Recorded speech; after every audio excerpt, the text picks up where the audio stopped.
Bonsoir Dominique. Bonsoir. Pourriez-vous vous présenter s'il vous plaît?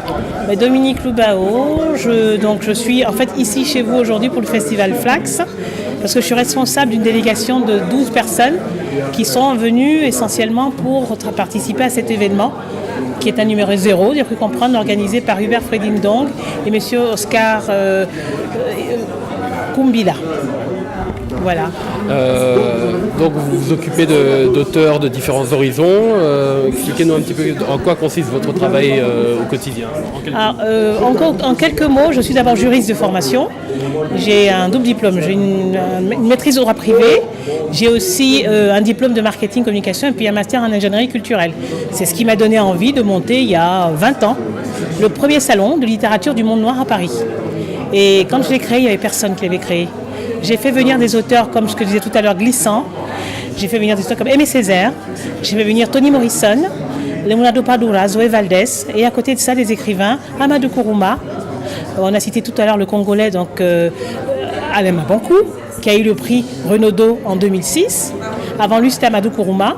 Et tous ces gens ont démarré dans mon salon que j'ai monté toute petite avec le ministère de la Culture, les Affaires étrangères, parce que je voulais que les gens apprennent à dialoguer ensemble. J'avais l'impression, moi qui suis née en France, qu'on allait un jour exploser, c'est-à-dire arriver à un moment où les Blancs et les Noirs, nous aurions du mal à ne pas dialoguer. Et je me suis dit, je laisse mon boulot de juriste, je vais monter quelque chose pour parler de l'Afrique. Mais une Afrique différente, une Afrique qui est multiple, une Afrique qu'on trouve aux Caraïbes, une Afrique qu'on trouve au fin fond de l'Amérique noire, une Afrique qu'on trouve au Brésil. Et j'ai fait venir tous ces gens du monde entier pour faire taire les mauvaises voix qui disent que les nègres ne peuvent pas travailler ensemble. Et moi, les Afriques, j'ai trouvé au Brésil. Les Afriques, j'ai trouvé dans les îles. Et je dis, ils vont travailler ensemble. Glissant va travailler avec Amadou Kourouma. Glissant va travailler avec Henri Lopez. Glissant va travailler avec Alain Mabankou. Et ça s'est passé merveilleusement. C'était un espace de rencontre pendant 20 ans dans un pays français blanc où Nadine Morano dit que les Blancs sont les seuls habitants de ce pays. C'est une honte d'entendre des choses pareilles.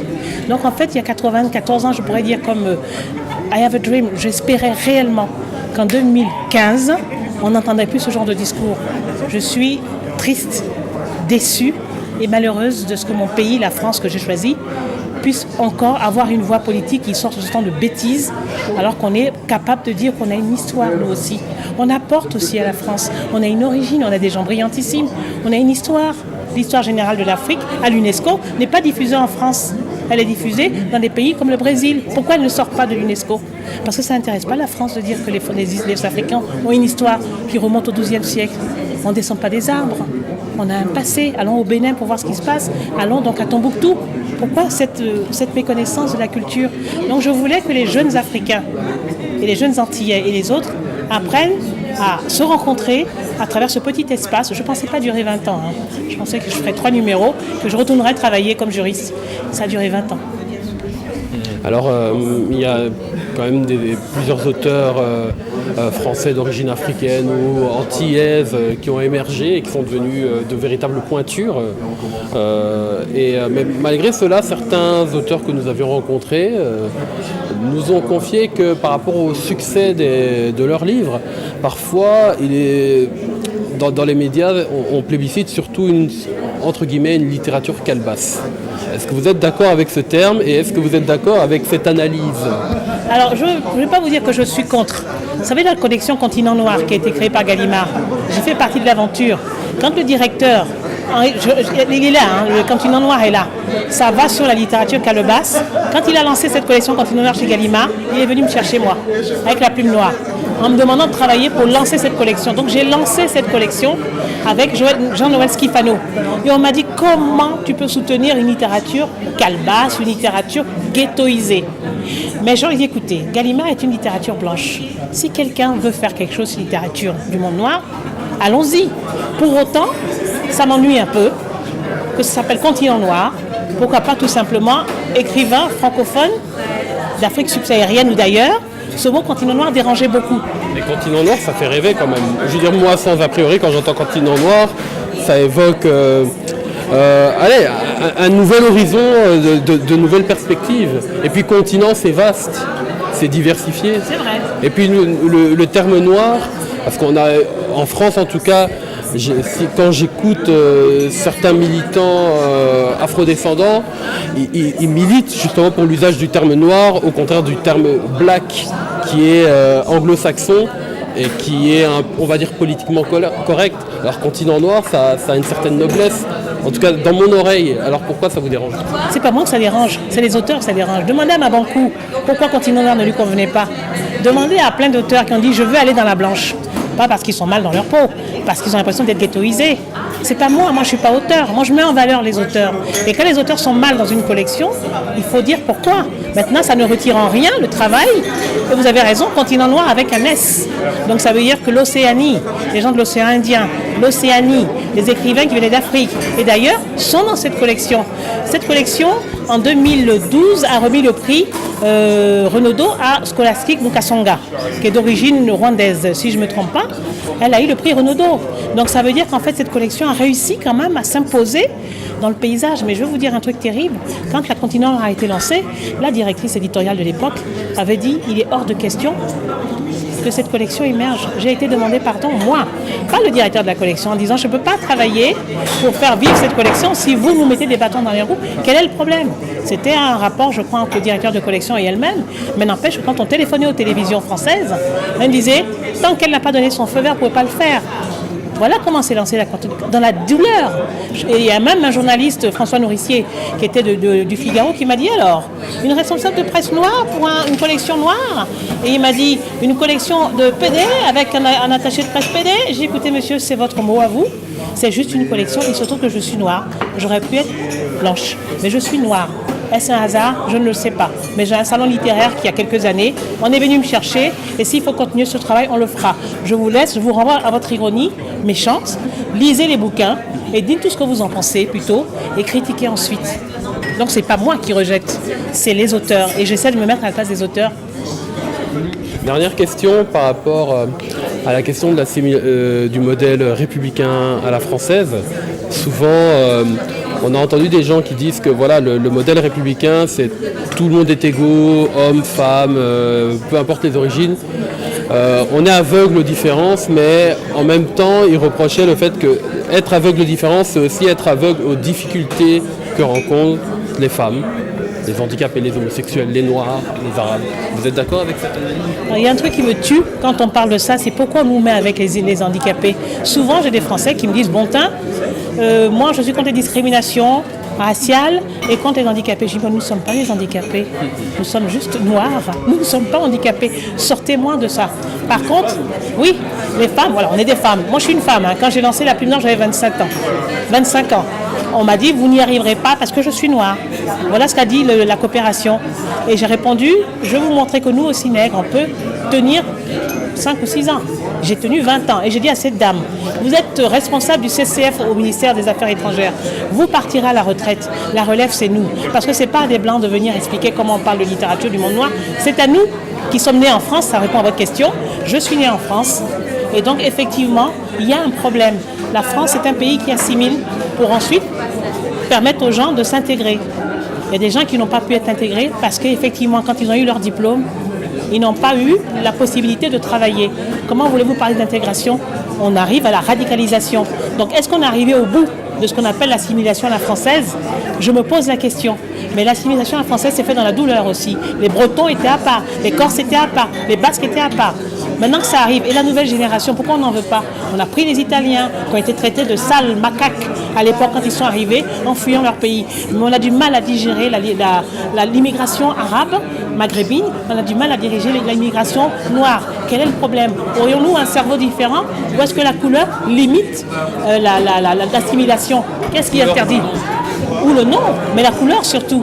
Et les Antillais, quand Nadine Morano dit oui, la France est un pays essentiellement blanc. Qu'est-ce qu'elle fait des Antillais qui n'ont pas demandé à devenir français? Qu'est-ce qu'elle en fait, les descendants d'esclaves? Ça a été un séisme total auprès des Antilles qui ont réalisé tout d'un coup qu'ils n'étaient pas plus assimilés que nous, qu'ils étaient des sous-français. Et tout d'un coup, à lui, par contre, parfait. Hein. C'est un monsieur qui est d'une simplicité, qui est adorable. J'ai croisé il n'y a pas longtemps, c'est quelqu'un qui a d'un abord facile. J'ai croisé dans la rue, d'un abord très facile et qui est capable de dire, moi je suis contre ça. Il a osé le dire. Mais je peux vous dire que tout le monde ne le dit pas. C'est tellement facile de bouffer. On vous donne de l'argent, on vous fait taire. Il y en a qui prennent l'argent et qui disent je veux dire ce que j'ai à dire. Des Liam Touram, il y en a pas mal. Il y en a peu aussi en même temps. Donc effectivement, est-ce que l'assimilation à la française est arrivée à bout? C'est aux Français de souche de nous expliquer comment ils feront pour se renouveler, parce que les jeunes de banlieue qui vont se battre en Syrie et tout, si on ne les récupère pas, ce sont des Français qui partent. Mais c'est surtout la société qui va exploser. Parce que ces enfants-là, on ne peut pas les brûler. Ils font partie intrinsèque de la France. Ils ne connaissent pas leur pays d'origine. Il va falloir donner une place à la société, leur donner du travail, une existence. Comme les autres immigrés qui ont composé la France d'aujourd'hui.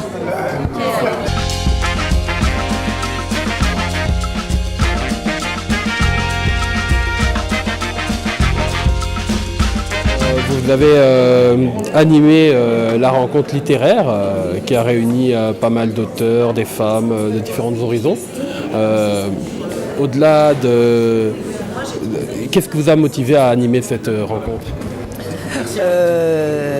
L'amour des auteurs, l'amour de la lecture. Et savoir que vous le faites régulièrement.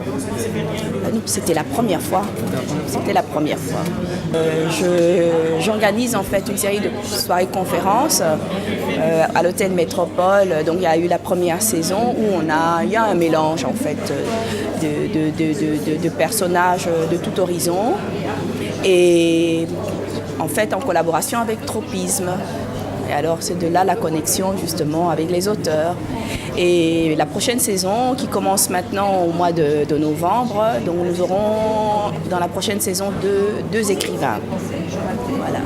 Il y avait quand même pas mal d'intervenants. Est-ce que c'est facile de gérer un petit peu tout ce monde lorsqu'on anime ce genre de rencontre? Disons qu'il y avait de l'adrénaline évidemment, et mon souci avait été que je n'ai eu les livres en dernière minute. Donc il a fallu pouvoir, parce qu'il faut pouvoir lire le livre, entrer et comprendre l'auteur. Et normalement j'ai besoin de temps, mais là,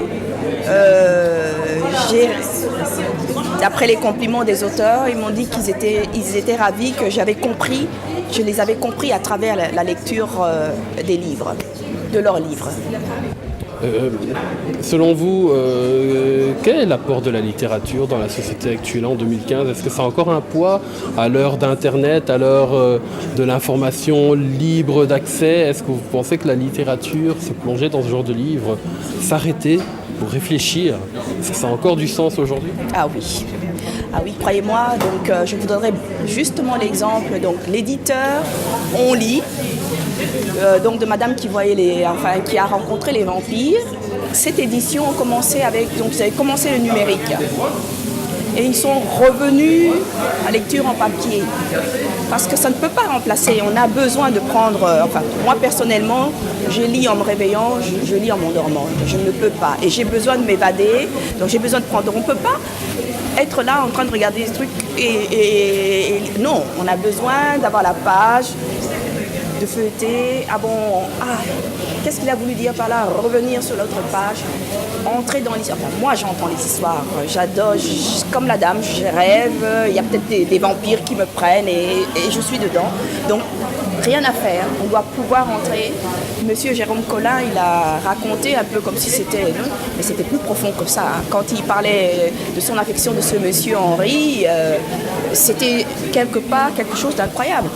Mais pourquoi on l'a retrouvé pourtant, dans son livre, j'ai retrouvé là-dedans une profondeur. Et il a expliqué, parce qu'il est un peu, je pense, il ne veut pas montrer ses sentiments, il a expliqué que il cherchait un père, son personnage, mais quelque part, quand vous lirez le livre, vous allez comprendre qu'il y a une profondeur. Voilà, et ça on le retrouve justement en lisant. On ressent la chose, on imagine. Parce que par exemple, vous voyez, par exemple, il parle de ce monsieur, il a conduit pendant 1 an et on raconte comment il attend et puis finalement quand il ne le voit pas, il s'inquiète et tout ça. Mais il faut le ressentir. Mais sur Internet, ça passe, c'est l'image, on passe et puis il faut le flash tac, quelque chose qui frappe. Et puis on a même déjà oublié parce qu'il y a la prochaine chose qui arrive. Tandis que là, vous êtes obligé d'être seul et le plaisir, comme ils l'ont dit, le plaisir de lire, d'imaginer. Bon, moi, je dirais la même chose, je vais imaginer autre chose. Peut-être que vous allez imaginer des gens. Bon, moi, j'imagine, bon, le monsieur là, je m'imagine un vieux très chic, vieux bourgeois.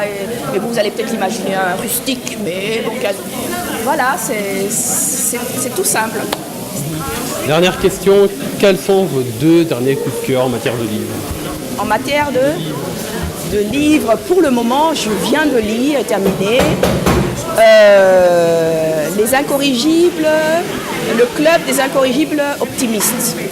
C'est d'un Français et c'est le coup de cœur. Et là, maintenant, je suis en train de lire, bon, c'est biographique, hein, l'histoire d'Angelica Johnston. Aussi, le côté face, le côté. Alors, c'est fantastique. Voilà. Ce sont mes derniers coups de cœur pour le moment.